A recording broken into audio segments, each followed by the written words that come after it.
Right, so I figured it was about time to show you our camping setup. What we have here is our Elddis Xplore 304.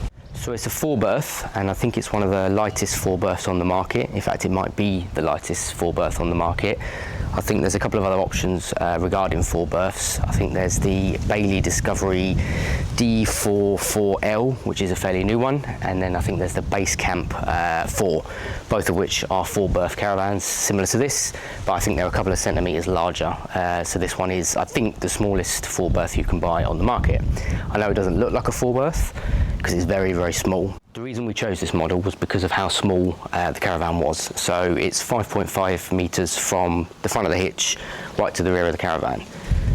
We chose this model specifically so it would fit on our driveway. I didn't want something that I'd have to go to a yard to pick up before we went camping. That just adds a faff that didn't really want. So the idea was, if we get something that's small, I could fit it here on the driveway, and then when we want to go away, all we need to do is swing the front round, hitch it up to the car, and away we go.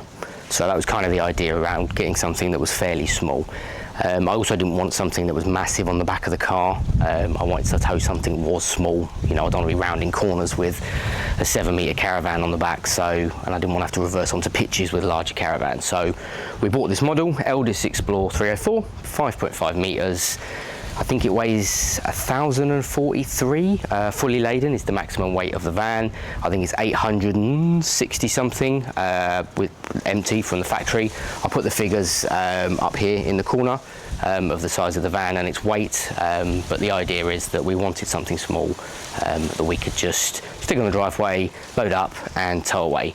Doesn't give you a lot of storage inside the van, so the difference between the unladen weight and the maximum weight is 100 and something kilos, which really doesn't give you a huge amount of weight in the van itself, but a lot of our stuff is stored in the car anyway, which is another reason we bought the Tesla. So the Model Y has a massive boot, 800 and something litres, 850 litres I think, so 90% of what we take is stored in the car anyway, so we didn't need the extra weight in the van.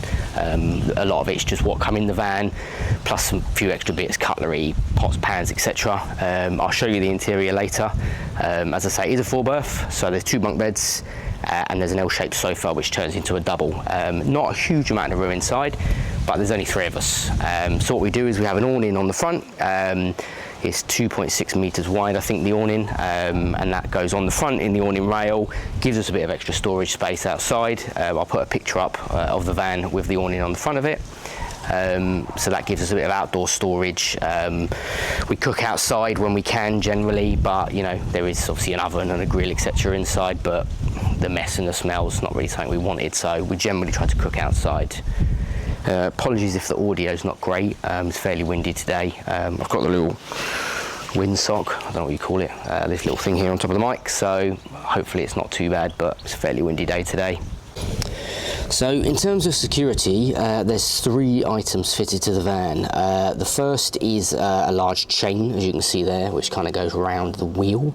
If we look under here, it's hooked up to a padlock there. I'm not sure where you can see that, but it goes around the wheel, around the chassis, and onto a padlock. The next thing we've got, which is at the front of the van, it's the standard hitch lock. Generally we take this with us when we go camping, so if we leave the Caravan on the pitch, I would always put the hitch lock back on. I mean, is anything going to get nicked? Are you going to get the Caravan stolen at a campsite? It's unlikely, but not impossible, and at least the hitch lock will kind of slow them down a little bit. So the last thing we've got down here, we've got just a standard wheel clamp. Now, we have got the Caravan insured, and they require a wheel clamp and a hitch lock minimum. Don't give you any specifications as to what they need to be, but they require both of them on at all times when it's stored at home, which I generally do.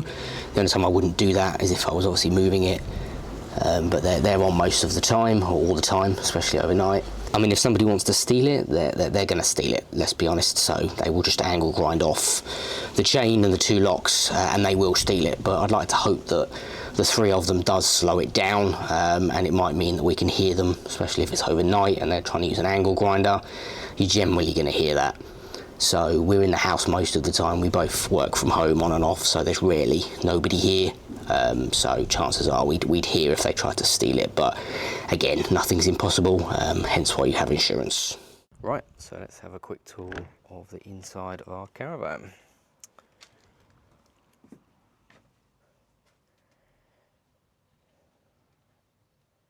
As I said before, it's fairly compact. It is a small Caravan, but it's perfect for our family of 3. So down here is where the dog sleeps, as you can probably see. So it's their little dog bed. We keep that in the Caravan all the time. So here what we've got is the L-shaped dinette, I think it's called. That turns into a bed down there. So the table there slots down between the seats and becomes a single bed. And then above this, we have the bunk bed. Let me see if I can get it down. So our son, who's 5, sleeps up there in the bunk bed. Not sure what sort of weight that would take. We would envisage an adult is probably not going to be suitable to go up there based on weight. Maybe a small light adult you might get away with, but I think really the bunk is designed for children. So as I say, our 5-year-old sleeps up there overnight in the bunk, which then gives us the dinette to use if needed whilst he's asleep. Although generally we don't use that because we've got a little curtain here that we just wrap around, which gives him some privacy and he blocks out the light. So when we want to sit in the evenings watching the TV, at that point he's kind of got his own little bedroom there, which is kind of locked away and allows him to sleep without us disturbing him. What we generally do is we keep the bunk down all the time, and then we just use the bunk to store our bedding and anything extra during the day. So that kind of keeps the dinette free then for sitting and eating at if we need to. The L-shaped sofa turns into a bed. There's just a pull-out bit here. I won't pull it right out, but essentially the cushions become your mattress. And then we've also got a mattress topper which we use. We got it from Amazon. It just adds a little bit of extra padding when we're asleep.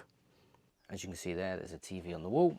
So that's got a little clip you pull down, TV pulls out.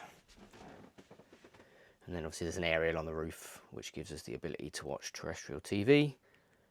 We've also got a Fire Stick that's plugged into the back, which we connect to a little 4G router that we take with us. So depending on where we go and how good the cellular signal is, that gives you just the ability to watch things like Netflix or Amazon Prime whilst we're out and about.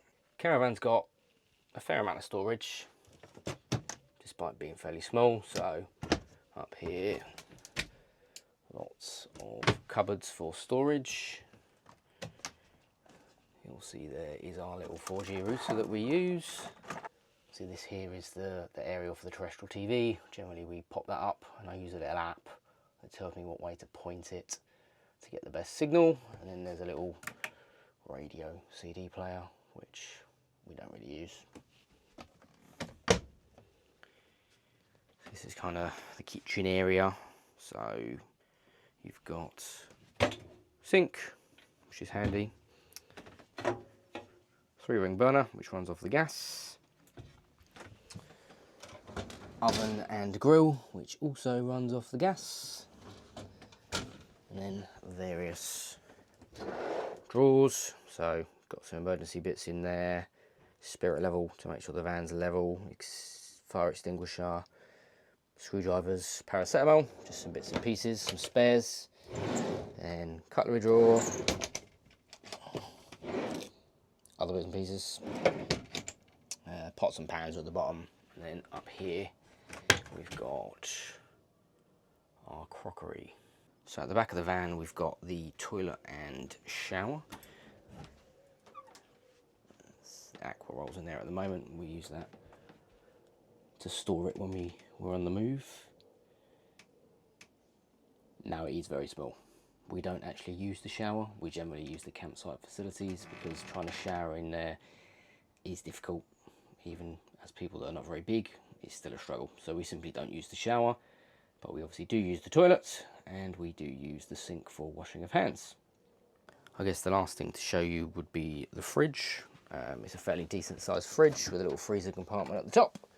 I've got a previous video that shows it working on the hookup for the car.